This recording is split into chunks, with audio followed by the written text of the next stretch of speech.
Olá, tudo bem? Eu sou a professora Dorinha, professora de arte, e estaremos juntos, vocês, alunos do 7º ano do ensino fundamental, e o nosso tema hoje é dança e música. Vamos juntos nessa?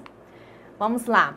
Hoje nós falaremos sobre a dança como manifestação cultural e também, dentro da música, nós vamos ver sobre duração do som e pausa. Bem, a dança como manifestação cultural, nós temos que ter o seguinte entendimento. As danças, elas constituem um importante componente cultural da humanidade. Bem, no caso aqui, o Brasil, que possui uma cultura tão rica e diversificada, a gama de modalidades são, assim, enormes. E muito importante para a nossa cultura, a cultura brasileira, certo? Então, o folclore brasileiro é rico em danças que representam as tradições e a cultura de uma determinada região.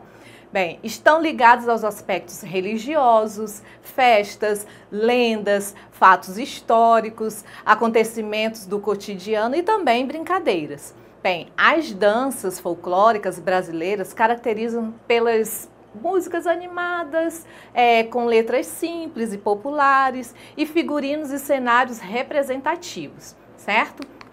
Ainda, as danças folclóricas, elas são uma forma de desenvolver essa expressão artística com base em tradições e costumes também de um certo povo, daquela certa localidade. Elas podem ser executadas de várias formas, com pares ou em grupos, e a forma original de dançar e cantar permanece praticamente a mesma. Em diversos países, a dança folclórica é a expressão daquele povo. No Brasil, as danças folclóricas sofreram influências das tradições dos estados, dos povos africanos e também dos europeus. Dessa forma, dependendo do estado, as danças podem ser mais influenciadas pelos africanos, indígenas ou europeus. Vamos ver comigo algumas dessas danças que são características de certas regiões. Vamos lá? A primeira delas é o maracatu. Vamos acompanhar comigo que dança é essa? Bem, trata-se de um ritmo musical com dança típico da região pernambucana, que reúne a mistura de elementos culturais afro-brasileiros, indígenas e europeus, e com forte característica religiosa.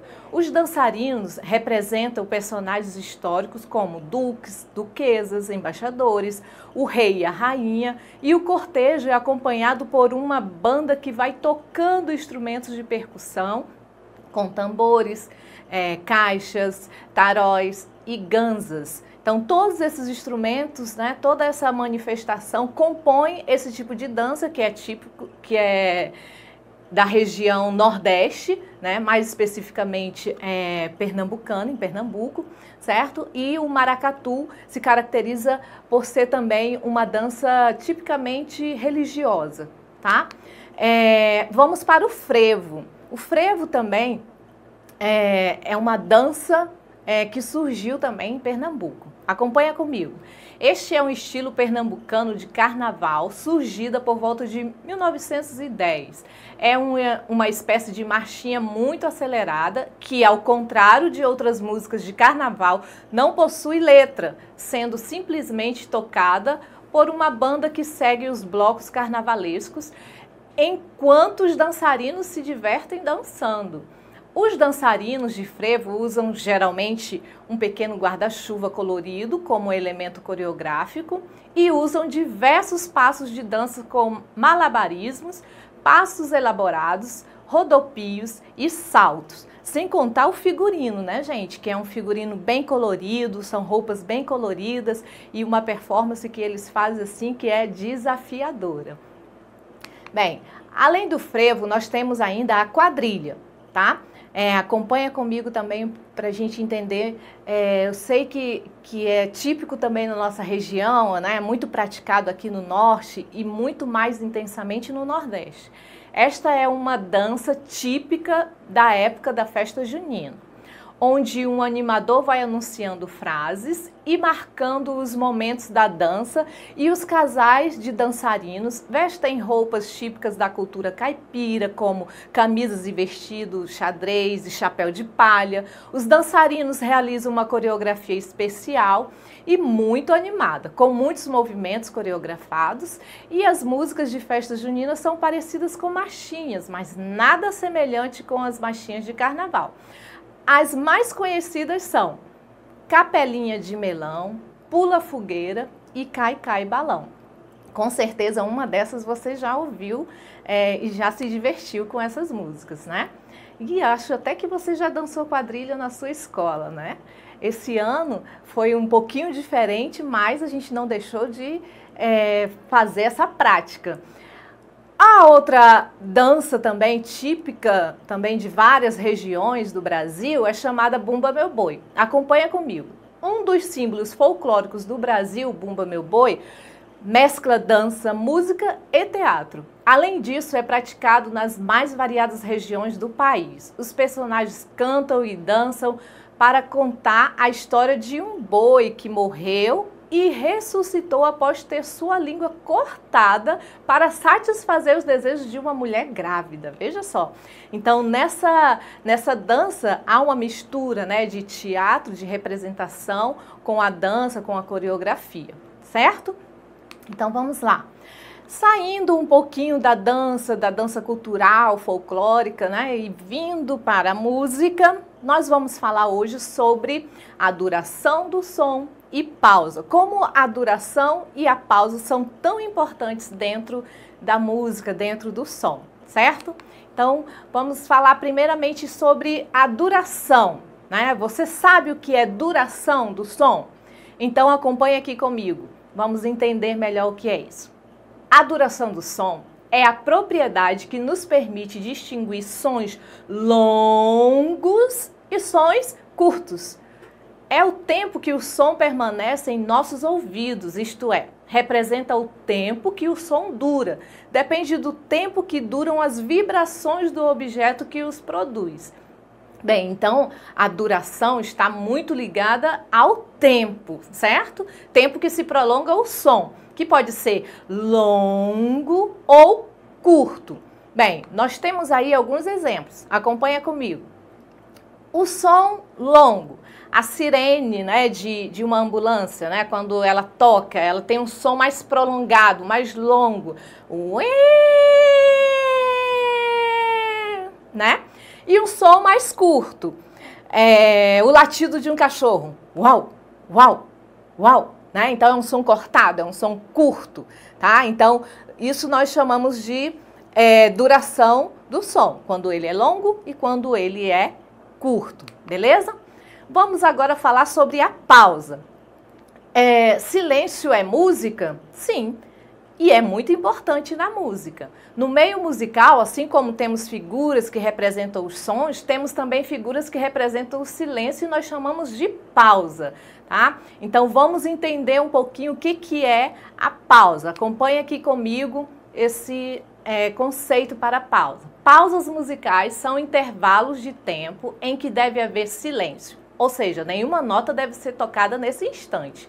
Cada figura de som tem sua respectiva pausa, como podemos ver no exemplo abaixo. Então, nessa imagem que vocês estão vendo aí, você tem a semibreve, aí embaixo essa bolinha, e em cima, no pentagrama, você tem a representação da pausa dessa semibreve. E assim sucessivamente. A mínima tem a sua pausa, a sua representação da pausa, a semínima, a colcheia e a semicolcheia. Claro que você, por enquanto, não precisa decorar isso e saber exatamente. É para a gente ter um conhecimento básico. Agora acompanha comigo essa demonstração que está aí no vídeo, na tela de vocês.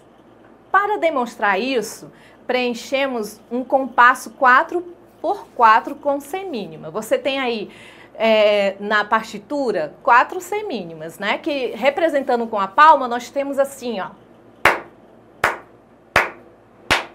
Né? E embaixo substituímos a segunda semínima por uma pausa semínima, que aí representando com a palma nós temos assim, ó.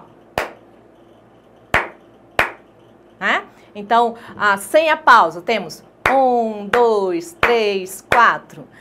Com a pausa, nós temos 1, 2, 3, 4. Então, na pausa a gente não toca, ó. Sem a pausa. Entendido?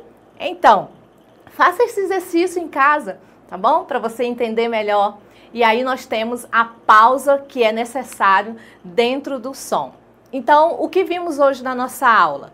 Vimos a dança como manifestação cultural, maracatu, o frevo, a quadrilha e o bumba meu boi, a duração do som e pausa, que é quando a gente fala em duração, temos o som longo e o som curto, e temos também o silêncio, que nós denominamos de pausa, certinho? Então, vamos para a nossa atividade. Nesta atividade, você vai precisar de figuras de revistas, jornais, tesoura e cola. Escolha algumas imagens para recortar e compor sua tabela de sons. Preencha a tabela com as imagens que você escolheu, escreva os sons de cada imagem, identifique se o som é longo ou curto e deixe um espaço para a pausa. Faça tudo isso no caderno. E não esqueça de, quando terminar, enviar para o seu professor. Eu vou mostrar aqui para vocês um exemplo da minha tabela, como que ela ficou. Olha só, eu coloquei ali a imagem de um telefone e aí tem o barulhinho que ele faz. Trilililim. Isso aí é um som curto. A ambulância, coloquei a imagem da ambulância, né? Som longo. Aí eu coloquei a pausa. Lembra que tem que colocar uma pausa. Depois coloquei um gato, miau, miau, som curto. Depois outra pausa. O pintinho, piu, piu, som curto. Outra pausa. Uma pessoa rindo, sorrindo, dando gargalhada, ha, ha, ha, ha, né? Um som curto, tá bom? Essa foi a minha tabela. Eu quero que a sua também fique bem bonita, muito mais do que a minha, certo? Então, gente, eu agradeço por você assistir a nossa aula. Não deixe de acessar a plataforma Eduque. Lá você vai poder rever a nossa aula de hoje, tirar algumas dúvidas, né? Se passou alguma coisa muito rápida, você volta e olha novamente quantas vezes você quiser. E pode também acessar outras aulas que você queira, que tenha interesse. E todas, é claro, são do seu interesse. Tá bom? Então, obrigada por estar aqui conosco, continue firme com os seus estudos e até o nosso próximo encontro. Tchau, tchau!